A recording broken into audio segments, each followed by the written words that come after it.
Hello viewers, Unacademy IAS मंजिल के YouTube channel पर आप सभी का स्वागत है। 21st सेंचुरी में रील जो है वो बहुत इंपॉर्टेंट बन चुका है। सब लोग रील देखने में लगे हुए हैं। बहुत ही कम लोग ऐसे मिलेंगे जो रील नहीं देख रहे हैं। पहले ये कहा जाता था कि रील देख रहे हो एबनॉर्मल हो क्या। आज ये कहा गया है रील नहीं देखते हो नॉर्मल हो क्या। तो आज रील देखना सोसाइटी ने नॉर्मलाइज कर दिया है। आज रील देखना कोई बहुत ही क्राइम नहीं माना जाता है, कोई अननॉर्मल चीज नहीं माना जाता है, कोई टैबू नहीं माना जाता है, बिकॉज सब लोग रील देख रहे हैं। पहले पेरेंट्स बच्चों को कहते थे रील मत देखो, आज पेरेंट्स खुद रील देख रहे हैं। Right, so that's the thing has change, the society has evolve. और रील का मेंटल हेल्थ के ऊपर क्या इम्पैक्ट पहुंचता है, हमारे अपब्रिंगिंग के ऊपर क्या इम्पैक्ट पहुंचता है, हमारे सोसाइटी के ऊपर क्या इम्पैक्ट पहुंचता है, आज तो इसके ऊपर काफी ज्यादा व्यू पॉइंट्स है। कुछ लोगों का कहना है कि reel is leading the world towards destruction. कुछ लोगों का कहना है कि reel has really ended the information gap, because आज रील के थ्रू आप not only you get entertainment but also you get a lot of information which enriches your life. As a aspirant आपको भी ये ध्यान रखना चाहिए कि रील देखना कोई बहुत ही खराब चीज नहीं है, लेकिन एक बैलेंस होना चाहिए जहां पे रील से जो आप इंफॉर्मेशन ले रहे हो that should always be more than how much entertainment you are getting. So आपका रील के थ्रू भी इंफॉर्मेशन लेने का हमेशा से प्रयास रहना चाहिए। आज मैं आपको एग्जाम्पल बता रहा हूं कि कैसे रील से आप इंफॉर्मेशन ले सकते हो और साथ ही साथ वो एग्जाम के लिए बहुत रेलेवेंट हो सकता है। पिछले कुछ दिनों से एक रील काफी ज्यादा वायरल हो रहा है सोशल मीडिया पे, जिसको लगभग 30 लाख 3 मिलियन व्यूज भी आ चुके हैं। इसमें एक वुमेन जो है, जो लंदन में रहती है, वो एक लंदन के सुपरमार्केट में जाती है और उनके हाथ में रहता है ये 100 रुपए का इंडियन नोट।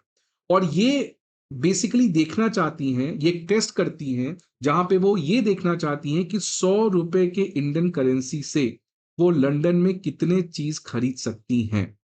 और इस टेस्ट का जो रिजल्ट आया ये बहुत ही ज्यादा सरप्राइजिंग था, जिसकी वजह से इंटरनेट में सेंसेशन क्रिएट हो गया कि आखिरकार 100 रुपए की वैल्यू लंदन में लगभग ना के बराबर है। और ये कॉन्सेप्ट बेसिकली हमें बताता है purchasing power parity exchange rate के बारे में, जो आज इस सेशन में हम लोग समझने का काम करेंगे। तो इस सेशन का बेसिकली दो काम है। एक तो आपको एक सजेशन है कि जब भी आप रील देखें तो उसको भी आप एग्जाम से कनेक्ट करें कि क्या इसका कोई कनेक्शन है, क्या इसका कोई रेलेवेंट है। बिकॉज वो जो रील बना रहा है वो तो शायद इंटरटेनमेंट के लिए बना रहा होगा, वो शायद व्यूज के लिए बना रहा होगा, but to clear this exam you need to be selfish. और आपको हर चीज से एक ना एक इंफॉर्मेशन एक्सट्रैक्ट करना जरूरी है जो आपको एग्जाम में कहीं ना कहीं मदद करेगा। अभी ये जो रील बना इसमें परचेसिंग पावर पैरिटी के एक्सचेंज रेट के बारे में बिल्कुल भी बात नहीं किया गया था। लेकिन जब आप एग्जाम में बहुत सीरियसली इंवॉल्व हो जाते हो तो आप डॉट्स को कनेक्ट करना सीखते हो और आप हर एक चीज से उस चीज का रेलेवेंस क्या है हमारे एग्जामिनेशन के लिए, ये आर्ट सीखना बहुत ज्यादा जरूरी है।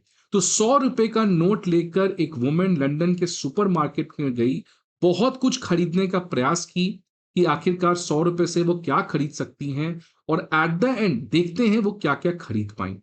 तो सबसे पहले उनका मन था कि यार एक सिंपल चीज खरीद लेते हैं या एक अनियन सैंडविच खरीद लेते हैं। तो सबसे पहले वो अनियन सैंडविच को खरीदने चाही। उसका प्राइस था 1.5 ब्रिटिश पाउंड। ये ब्रिटिश पाउंड है, यूरो नहीं है। राइट, कि 1.5 ब्रिटिश पाउंड था, लेकिन उनके पास था 100 रुपए। अगर मैं बात करूं 1 पाउंड स्टर्लिंग जो ब्रिटेन की करेंसी है, यूके की करेंसी है, so 1 pound sterling is equal to 126.83। इसको सिंप्लीफिकेशन के लिए 125 रुपए मान लेते हैं। तो ये लगभग 1.5 ब्रिटिश पाउंड का था और उनके पास था केवल 100 रुपए। तो ऑब्वियसली सैंडविच तो वो खरीद नहीं पाएंगी, बिकॉज सैंडविच का दाम कितना हो जाएगा, 125 मल्टीप्लाइड बाई 1.5। तो ये लगभग आपका हो जाएगा, आप समझ लीजिए 125, 250, 225 हो जाएगा ये। राइट, 225 हो जाएगा। सो 225 रुपए उनको एक सैंडविच का पड़ेगा, जो उनके पास सॉरी 190 लगभग पड़ेगा, 190 आपको पड़ेगा लगभग। तो 190 रुपीज का सैंडविच मिलेगा, बट है उनके पास 100 रुपए। फिर वो बॉटल ऑफ वाटर, एक पानी का बॉटल ही सोचती है भाई ये तो खरीद ही लूंगी, मैं पानी तो शायद खरीद ही पाऊंगी। फिर देखा गया कि 100 रुपए से क्या वो पानी की बोतल खरीद सकती हैं, नहीं, बिकॉज पानी के बोतल की कीमत थी 1.15 पाउंड स्टेरलिंग, ब्रिटिश पाउंड, जिसकी जो वैल्यू है रुपी में 143 आएगी। अगेन उनके पास था केवल 100 रुपए। तो वो पानी भी नहीं खरीद पा रही हैं, सैंडविच भी नहीं खरीद पा रही हैं, इसके अलावा ओरियो के बिस्किट का पैकेट खरीदना चाहिए वो भी नहीं खरीद पाई। राइट, इफेक्टिवली 100 रुपए से वो कुछ भी नहीं खरीद पाए।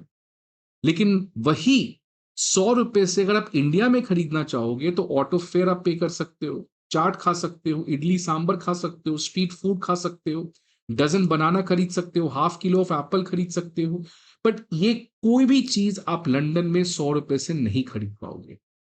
तो ये एक बहुत ही इंपॉर्टेंट मैसेज है, हमारे एग्जाम के लिए बहुत इंपॉर्टेंट कॉन्सेप्ट है, जिसको हम लोग कहते हैं purchasing power parity exchange rate.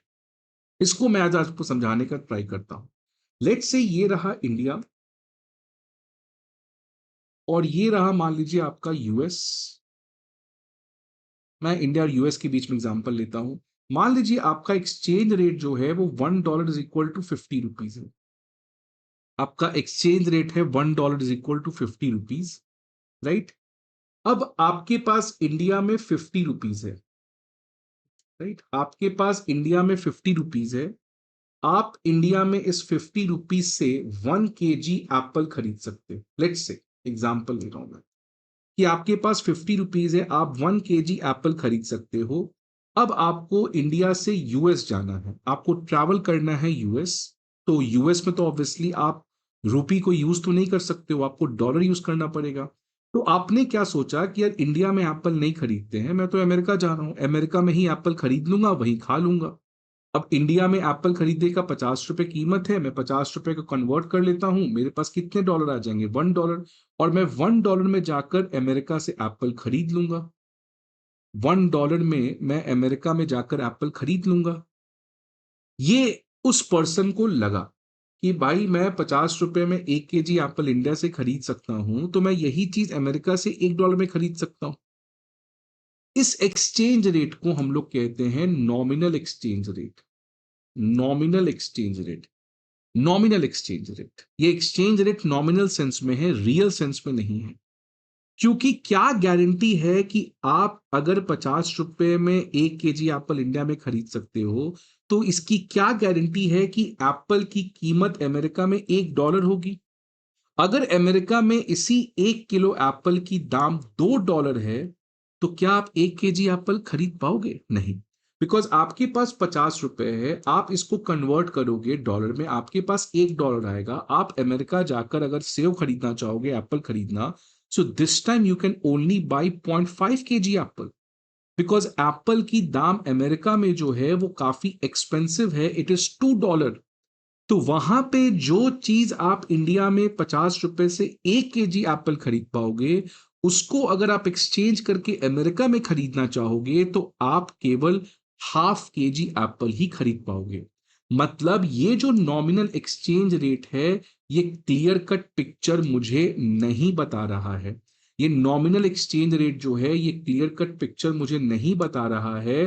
Because ₹50 से मैं इंडिया में 1 kg एप्पल खरीद पाऊंगा, लेकिन अगर मैं ₹50 को कन्वर्ट करता हूं $1 में, लेकिन $1 से क्या मैं अमेरिका में 1 kg एप्पल खरीद पाऊंगा? नहीं। विच मीन्स इस एक्सचेंज रेट पे क्या आप दोनों कंट्री में सेम चीज खरीद पाओगे? नहीं। 50 रुपीज, अगेन 50 रुपीज से इंडिया में you can by how many kg? 1 kg। If you convert this 50 rupees into dollar, you get $1। इस $1 से अमेरिका में आप केवल ½ kg ही एप्पल खरीद पाओगे, because price of apple is different in India as compare to America. America में apple की prices expensive है, इंडिया में चीप है। इसीलिए इस नॉमिनल एक्सचेंज रेट के भरोसे अगर आप अमेरिका जाओगे तो आप तो गलत साबित हो जाओगे, क्योंकि प्राइसेस तो अलग अलग है। यहां पर आता है आपका PPP exchange rate.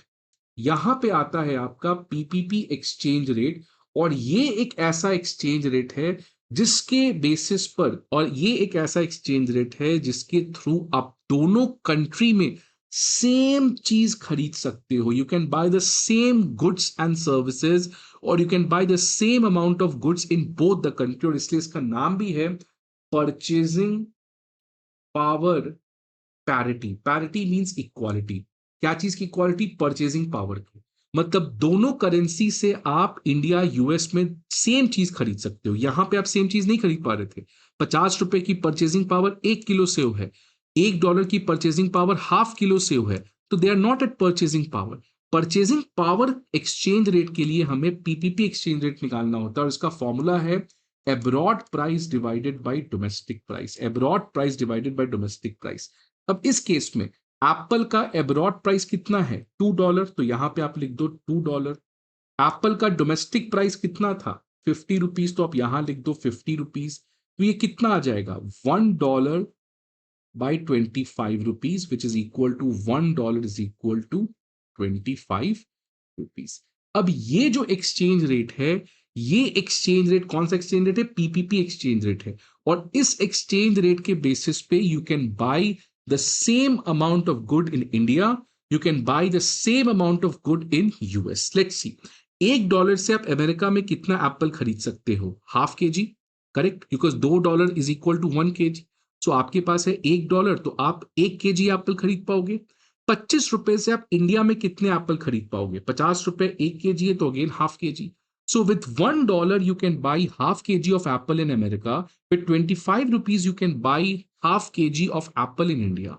So this is the PPP exchange rate. इसीलिए कोई भी कंट्री के नॉमिनल एक्सचेंज रेट को अगर आप समझोगे, बिकॉज नॉमिनल एक्सचेंज रेट जो है वो सप्लाई डिमांड पे तय होता है, कैसे होता है तो मैं कभी और डिस्कस करूंगा, बट इसको कोई भी मतलब नहीं है रियलिटी से, इसलिए इसका नाम भी है नॉमिनल। जैसे जीडीपी में आप देखते हो नॉमिनल जीडीपी होता है, रियल जीडीपी होता है, सेम यहां पर नॉमिनल एक्सचेंज रेट की बात हो रही है, ना कि रियल एक्सचेंज रेट की बात हो रही है।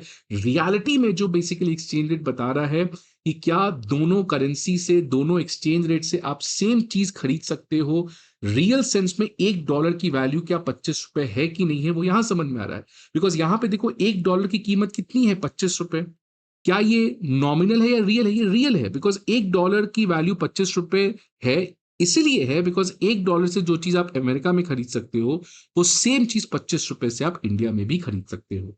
तो ये जो लेडी है जिन्होंने ये पूरा रील बनाया, ये रील आप जाकर देख भी सकते हैं, ये बेसिकली इसीलिए बहुत ज्यादा हैरान हो गई बिकॉज ये नॉमिनल एक्सचेंज रेट की बात कर रही थी। ये अगर पीपीपी एक्सचेंज रेट को ध्यान में रखती तो ये उतना सरप्राइजिंग नहीं होता। और इंडिया में चीजें सस्ती हैं, इसलिए आप देखोगे इंडिया में कोई अगर 10 लाख कमा रहा है और यूएस में कोई 1 करोड़ कमा रहा है, तो ऐसा नहीं कि वो यूएस में कमा रहा जो अमीर है, ये इसीलिए है बिकॉज यूएस में महंगाई भी ज्यादा है, ये एब्रॉड प्राइस हमेशा ज्यादा होता है, राइट। तो इसीलिए कभी भी आप ट्रैवल कर रहे हो या कभी भी आपको कोई कंपैरिजन करना है, तो आपको पीपीपी एक्सचेंज रेट पे कंपेयर करना पड़ता है, ना कि नॉमिनल एक्सचेंज रेट पे। सो nominal exchange rate can give you a very wrong indication, it can completely mislead you। That's why in reality if you want to understand then you have to go with this PPP exchange rate. अगर आपके कोई भी doubts हैं इसमें तो please आप comment box में इसको जरूर लिखिएगा। मैं अगले टॉपिक में आपको रियल एक्सचेंज रेट के बारे में बात करूंगा, और यहां से यूपीएससी में एक पीवाईक्यू भी आया है, बहुत ही इंटरेस्टिंग टॉपिक है, मजा आता है इन टॉपिक्स को पढ़ाने में, और आई होप आपको भी मजा आ रहा हो इसको समझने में। कोई भी डाउट हो students, feel free to write your comment, और मैं जरूर देखूंगा और मैं अगले क्लास में उसको जरूर रिजॉल्व करने का ट्राई करूंगा। आई होप आपको ये वीडियो अच्छा लगे। See you again some other video, till then goodbye, take care.